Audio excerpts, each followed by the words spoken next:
They called him the One-Man Air Force, a quiet farm boy from Wisconsin who turned the skies of the Pacific into his battlefield. In the brutal years of World War II, Richard Ira Bong did what no other pilot had done before. He took down 40 Japanese aircraft and lived to tell the tale. His weapon wasn't just a plane, it was his mind. He fought with calculation, patience, and one genius move that made him a legend among men who rarely lived long enough to become one. Bong was born in 1920 in a small town called Poplar, Wisconsin.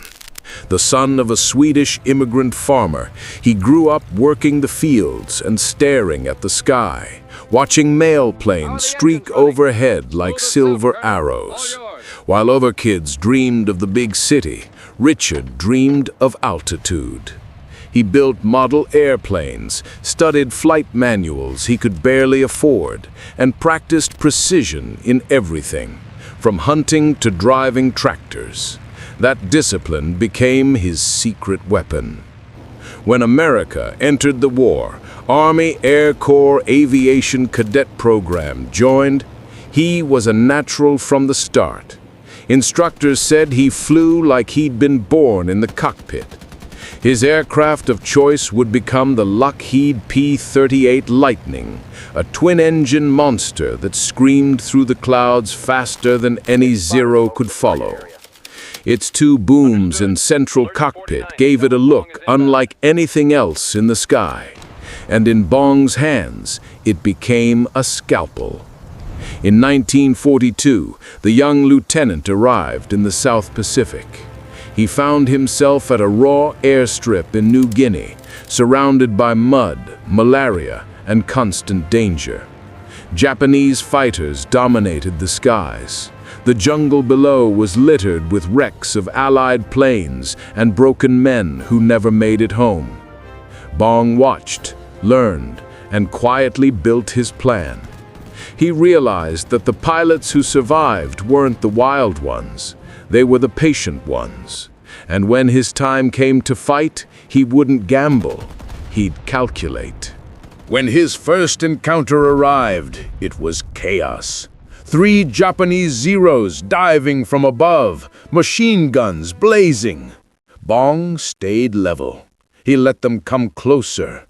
At the last possible moment, he broke left, rolled under their formation, and fired at point-blank range. 2 planes erupted in flame before the third even realized what happened. That day, the jungle echoed with the roar of engines and the shock of something new. A young American who could beat the Japanese at their own game. From that day on, Richard Bong became a ghost in the Pacific sky. He didn't shout, didn't boast. He simply flew, mission after mission, each one a little deeper, a little riskier. His comrades said he had the calm of a man who'd already accepted death, but decided to keep living anyway. Every time he strapped into his Lightning, he whispered the same line under his breath: "Get close, don't miss." That became his rule, his genius move. Most pilots fired from hundreds of yards away, spraying bullets and praying for luck. Bong didn't believe in luck. He'd close the distance until his enemy filled the entire windscreen, sometimes within 50 yards, and only then would he pull the trigger. It was suicide if you got it wrong, but perfection if you got it right. He always got it right. The P-38's cannons ripped through metal like paper, and Bong's precision made every shot count. By early 1944, his legend had spread across every Allied base from Australia to the Philippines. Pilots spoke his name with awe. The Japanese called him the Devil in the Lightning. Bong didn't chase fame, he chased survival. His records weren't built in one wild day. They were the sum of hundreds of missions, each one pushing him closer to exhaustion and glory. He painted his fiancée's face on the nose of his aircraft, Marge, the woman waiting for him back home, and every time he took off, her smile led him into battle. The name Marge became a symbol throughout the Pacific. Ground crews saluted it. Pilots touched it for luck. Wherever that plane appeared, morale rose like a flame. Bong's tactics changed the way American pilots fought. He proved that patience, not bravado, won the war in the air. He used cloud cover like camouflage, ambushed formations from impossible angles, and always attacked from the sun, blinding their targets before they even knew he was there. That precision, that timing, that was the one genius move that made him unstoppable. When the official count reached 40 confirmed kills, the military grounded him for his own safety. They said, "You've done enough." Bong just smiled. For him, it was never about the number. It was about protecting the men flying beside him. He'd survived what few ever did, and he'd done it not by luck, but by brilliance. By the spring of 1944, the name Richard Bong had become something more than a headline. It was a warning to the Japanese Air Command. Every Zero pilot who took off from Rabaul or Wewak had heard the stories. The American lightning that appeared from the sun, killed in seconds and vanished into the clouds before anyone could react. They tried ambushes, bait traps, formation lures. Nothing worked. Bong's instincts were too sharp, his timing too perfect. His fellow pilots called him Lucky Bong, but luck had nothing to do with it. He had mastered the science of patience. He flew close enough to see the rivets on enemy wings before firing, turning his dogfights into one-shot duels. In a theory where most pilots didn't survive 5 missions, Bong was now deep into his dozens. His total climbs shocked even his commanders. 10, 15, 20 confirmed kills, each a testament to how skill could outwit overwhelming numbers.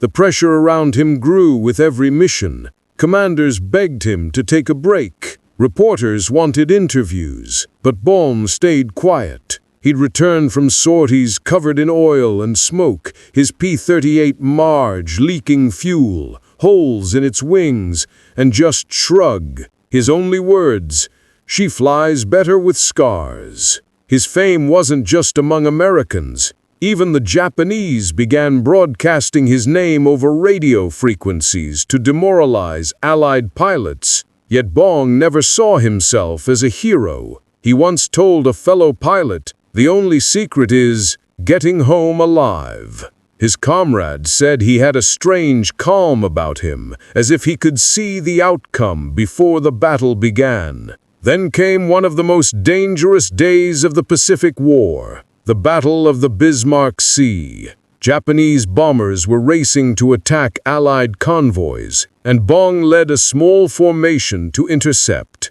Outnumbered, surrounded, and low on ammunition, he executed what would later be called the genius move. Instead of climbing away, he turned directly toward the formation, splitting their ranks in half and forcing confusion. In less than 3 minutes, he downed 4 planes and scattered the rest. It was part courage, part strategy, and the defining proof that Bong didn't just react. He anticipated. His name reached General MacArthur himself, who declared Bong a shining example of American spirit. But Bong didn't care for praise. When asked how he felt about his growing legend, he replied softly, "It just means I've lived through 40 funerals." By December of 1944, his count had reached 40 confirmed kills, making him America's undisputed ace of aces. The military grounded him, not as punishment, but to preserve their greatest symbol of success. He was brought home to the United States, paraded through cities, showered with medals, and honored at the White House. President Roosevelt personally presented him with the Medal of Honor, praising his courage and tactical brilliance. Bong accepted it with his usual modesty. His only request, "Can I go back to flying?" But war had other plans. Behind his humble smile was a man who had seen too much sky, too many flames, and too many friends who never made it home. His body was safe on American soil, but his heart was still somewhere over New Guinea, circling the wreckage of yesterday's battles. Back home, Bong became a national hero, but fame never sat comfortably on his shoulders. He missed the smell of aviation fuel, the tension before takeoff, the pulse of the engines that had carried him through the deadliest skies on Earth. America celebrated him as a symbol of victory, but he still felt unfinished, haunted by a strange restlessness only the cockpit could cure.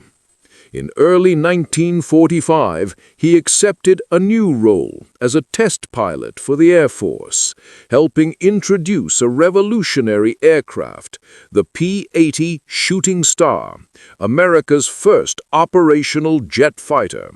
It was a machine from the future, sleek, fast, and unstable. Few pilots dared to test it. Bong volunteered without hesitation. "If I'm going to keep flying, I'll fly something worth dying for." That summer, the Pacific War was reaching its end. Bong married his longtime sweetheart, Marjorie Vattendahl, in a small ceremony in Wisconsin. The same girl whose face adorned his fighter's nose now stood beside him as his wife. He promised her that testing jets was safe, just data runs, short flights, nothing dangerous. But everyone who knew him understood. Richard Bong never flew halfway. On August 6, 1945, at an airbase in California, he climbed into the cockpit of the P-80 for what should have been a routine acceptance flight. Moments after takeoff, a fuel pump malfunctioned. The jet lost power and began to fall. Bong managed to eject, but his parachute never opened in time. He was killed instantly. That same day, half a world away, the atomic bomb fell on Hiroshima, marking the beginning of the war's end. The nation that had just unleashed the most powerful weapon in history also lost its greatest air warrior. News of Bong's death broke only hours later. Across America, radios went silent for a moment. Reporters called it the cruelest twist of fate. For his comrades, it felt like losing the soul of the air war itself. In the years that followed, Bong's name became etched into history. A bridge spanning Lake Superior was named in his honor. Museums rose to preserve his aircraft and story. To this day, historians still study his flight logs, his tactics, and that one defining principle: get close, don't miss. His so-called genius move wasn't a single miracle, but a mindset that turned strategy into survival. Major Richard Ira Bong didn't just fight the war, he rewrote how it was fought. His life remains proof that brilliance doesn't always come from boldness. Sometimes it's born from patience, precision, and the will to fly closer than anyone else dared. The news of Major Richard Bong's death struck America like a silent explosion. Just hours after the atomic bomb fell over Hiroshima, radios and newspapers carried the headline, "America's Ace of Aces Killed in Jet Crash." The timing was haunting. The same day, the war reached its most decisive turning point. The man who had symbolized aerial victory was gone. For those who had served beside him, it felt like a cruel exchange, as if the sky itself had claimed its greatest defender the moment peace began to descend. Flags flew at half-mast across air bases from California to New Guinea. Pilots who had idolized him stood in stunned silence. They remembered the boyish grin he'd flash before takeoff, the calm precision in his voice over the radio, and the way he made even the most impossible missions seem routine. For the ground crews who had patched bullet holes in his P-38 Marge and fueled it through dozens of dawn raids, the news felt deeply personal. They had witnessed history unfold through his courage, and now it ended as abruptly as one of his dives through the clouds. Across Wisconsin, the Bong family's small farmhouse filled with letters and telegrams. Reporters camped outside. Townspeople gathered quietly to pay respects. To them, he wasn't a distant hero. He was the boy who once milked cows before school and spent his afternoons building wooden planes. His father, Carl Bong, told one journalist, "He did what he loved. That's all a man can ask." But behind those words was a sorrow that no medal could ever ease. America had lost not just its top ace, but the last symbol of an era where victory depended on nerve and instinct, not machines. The Air Force moved quickly to immortalize his legacy. They built the Richard I. Bong Memorial Bridge, spanning the waters between Duluth, Minnesota, and Superior, Wisconsin, a symbolic path between the earth he came from and the sky he conquered. In 1955, a monument was erected near his hometown, crowned by a gleaming P-38 Lightning, his Marge, reborn in steel. Decades later, the Richard I. Bong Veterans Historical Center would open nearby, housing his flight gear, photos, and the letters he sent home. One note read simply, "I don't fly for glory. I fly because someone has to protect the others." That line became his legacy, a reminder that true genius in war isn't about destruction, but defense. For the pilots who came after him, Bong's influence was invisible but everywhere. His combat philosophy, "Get close, don't miss," became a fundamental rule of aerial warfare. Instructors used his footage and reports as study material. His tactics, emphasizing patience over panic, were copied by future generations of jet pilots who never even knew his voice. The one genius move wasn't a single trick or stunt. It was the decision to fly differently, to stay calm where others froze, to aim where others prayed, and to keep humanity even when surrounded by chaos. Bong had proved that intellect could triumph over instinct, and that sometimes genius in war meant knowing exactly when not to pull the trigger. In the decades after World War II, the world rushed forward into a new age of machines, missiles, and jets, but Richard Bong's name refused to fade. His story became the quiet heartbeat of every young pilot who ever looked up and dreamed of mastering the sky. To this day, inside classrooms at air academies, instructors still tell his story not as a tale of glory, but as a study of precision, control, and courage under impossible odds.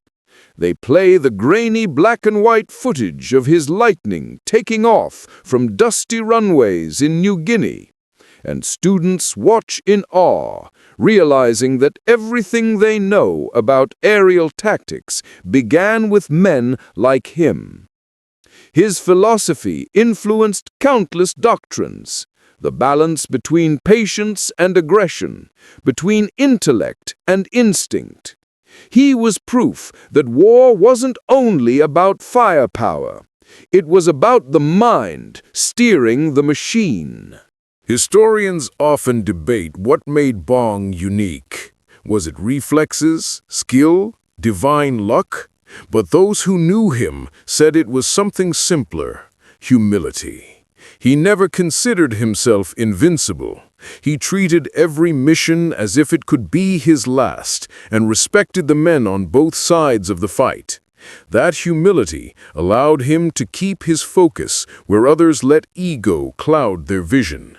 In interviews, he avoided bravado, saying, "The enemy pilots were just doing their jobs. I was doing mine." That humanity separated him from the myth his legend became.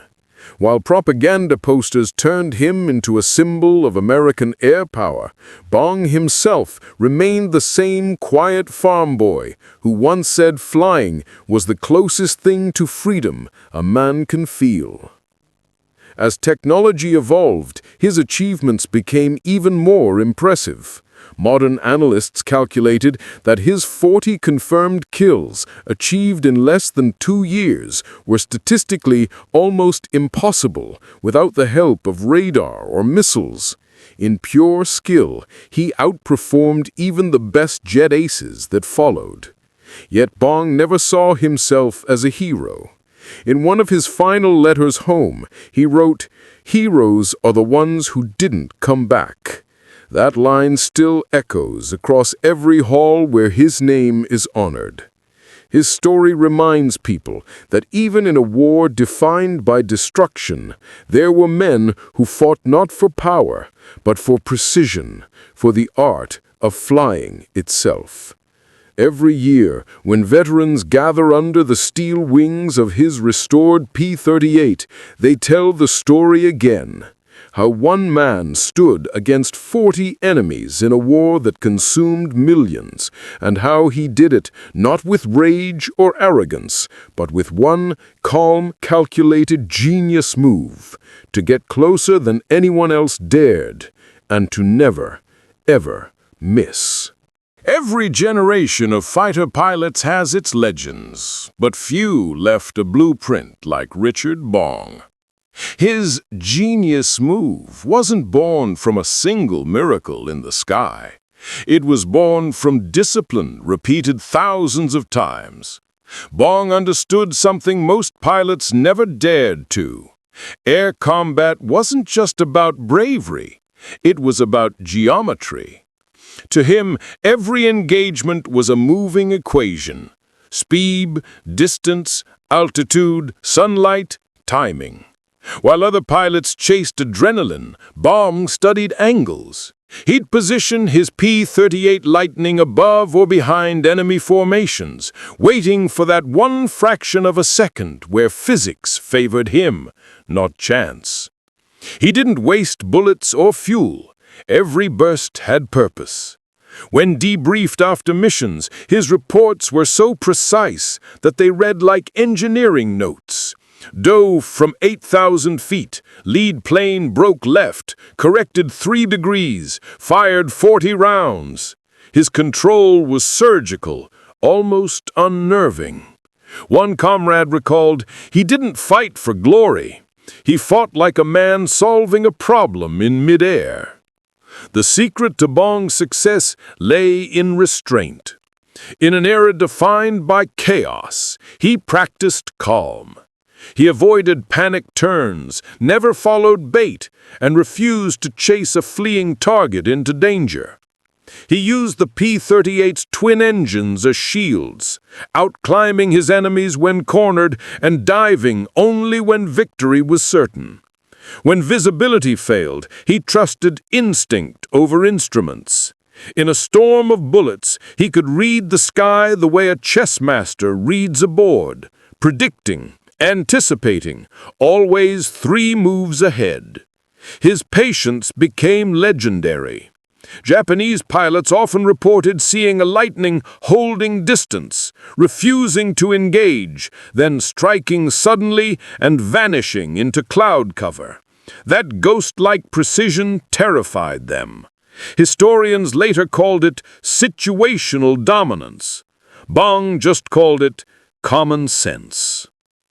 Even outside combat, his humility set him apart. When other aces boasted in the mess hall, Bong sat quietly, polishing his boots or scribbling notes about engine response and cloud patterns. He didn't drink much, didn't gamble. He wrote letters home instead, to his family, to Marjorie, to his instructors. One of those letters, now preserved in the Bong Veterans Historical Center, reads, "A pilot's first job isn't to kill. It's to stay alive long enough to protect the others." That philosophy transformed him from a killer to a guardian of the skies. For younger pilots, Bong wasn't just an example of skill. He was proof that war could be fought with intelligence, even grace. In a time when arrogance got men killed, he proved that genius could look quiet and deadly. By the time the Second World War ended, Bong's influence had already shaped a generation of airmen who would go on to dominate the jet age. His tactics became the unseen backbone of Korean War dogfighting, where pilots trained under the doctrines derived from his reports. Even modern combat simulators for the Air Force still reference his engagement models, timing, distance, and the now famous principle, close enough to count the rivets. His story reached beyond the military, inspiring engineers, strategists, and ordinary people fascinated by the precision of one man's mind. To understand Bong was to understand what made the Allied victory possible. Not just firepower, but intellect under pressure. Yet his legacy carried something deeper, a moral weight. Unlike many wartime heroes immortalized for destruction, Bong was remembered for balance. He had seen horror up close, but never let it turn him cruel. He risked his life countless times, but never surrendered to ego. That restraint became his true genius move.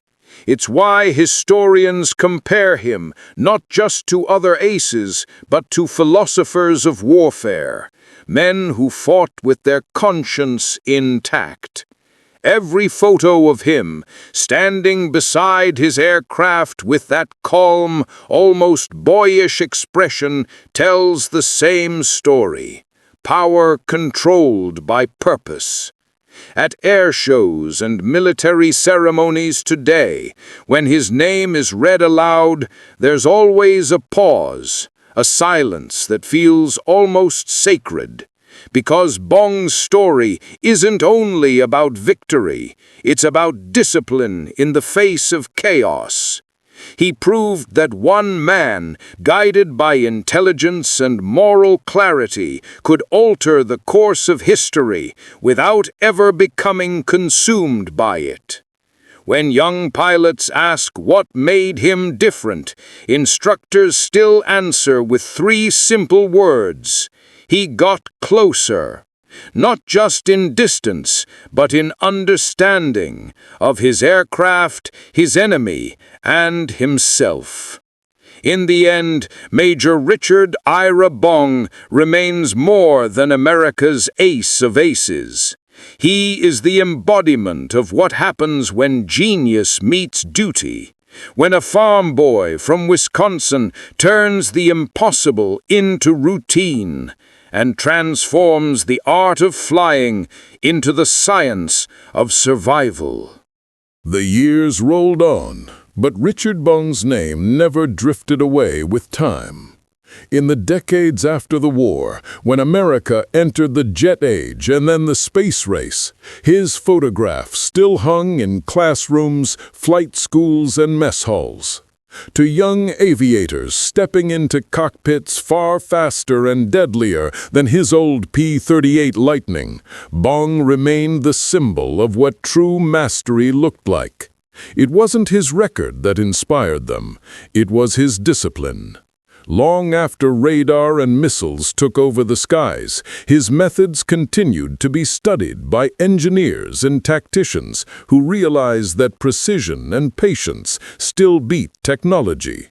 His combat footage was replayed frame by frame at the Air Force Academy, each maneuver dissected like scripture. His approach was mathematical yet human, proof that logic and instinct could coexist at 20,000 feet. At the Bong Veterans Historical Center in Superior, Wisconsin, his story still breathes. Visitors walk past the preserved flight suit, the handwritten mission logs, and the photograph of Marge painted on his aircraft's nose. The display case doesn't just honor his victories, it honors his restraint. One exhibit features his flight notes under glass, where a single line is underlined twice. "Never fire unless you're sure." That phrase defines him better than any medal ever could. Veterans who visit the museum often say they feel something different there, not the arrogance of war, but the silence of a man who understood it too well. Local school children learn his name not for killing 40 enemies, but for saving countless lives through strategy, courage, and intellect. Bong's hometown still holds an annual flyover every August, the roar of the engines echoing across the same Wisconsin fields where a farm boy once looked up and made a promise to the sky. Even outside aviation, Bong's influence reached unexpected places. Filmmakers, writers, and historians have cited his story as the perfect arc of the American warrior. Humble beginnings, mastery through intellect, sacrifice without vanity. His life embodies the paradox of heroism, that true strength lies not in the will to destroy, but in the wisdom to control it. For modern audiences discovering him through documentaries and archives, Bong's legend still feels alive because it's universal. The story of a man who refused to let fear dictate his fate. Today, when historians recount the air war in the Pacific, Major Richard Ira Bong stands alone, not just as a number in the record books, but as a symbol of everything that made that generation unbreakable. His one genius move wasn't the moment he pulled the trigger. It was the choice to think differently, to fight methodically in a world ruled by chaos. Every pilot who rises into the clouds now carries a piece of that lesson with them. The technology may have changed, from the howl of piston engines to the scream of jet turbines, but the principle remains eternal. Get close, stay calm, and never waste a shot. That mindset is more than strategy. It's philosophy. As the final notes of his story fade, it's impossible not to feel the weights of the irony. That the man who outflew death in 40 battles met his end on a calm California morning. Yet perhaps that's the perfect ending for a life spent defying odds. Bong once said, "Flying is freedom, and freedom always comes with risk." On that August day in 1945, he gave both to history, his freedom and his life, so that others could keep reaching higher. The bridge that bears his name, stretching over the cold waters of Lake Superior, stands like an eternal runway into the horizon, a reminder that his journey never truly ended. In every generation, a few names rise above the noise of war and become lessons in themselves. Richard Bong is one of them. Not for the 40 kills, or the medals, or the headlines, but for proving that intellect can be just as powerful as courage. His cockpit may be silent now, his engines long cooled, but his genius move lives on in every pilot who steadies their hand, calculates their angle, and faces the impossible with focus instead of fear. So when people speak of World War II's heroes, remember the farm boy who conquered the Pacific sky, the one-man army who rewrote the art of aerial combat, not with luck or rage, but with logic, calm, and heart. Major Richard Ira Bong, America's ace of aces, forever flying higher than fear itself.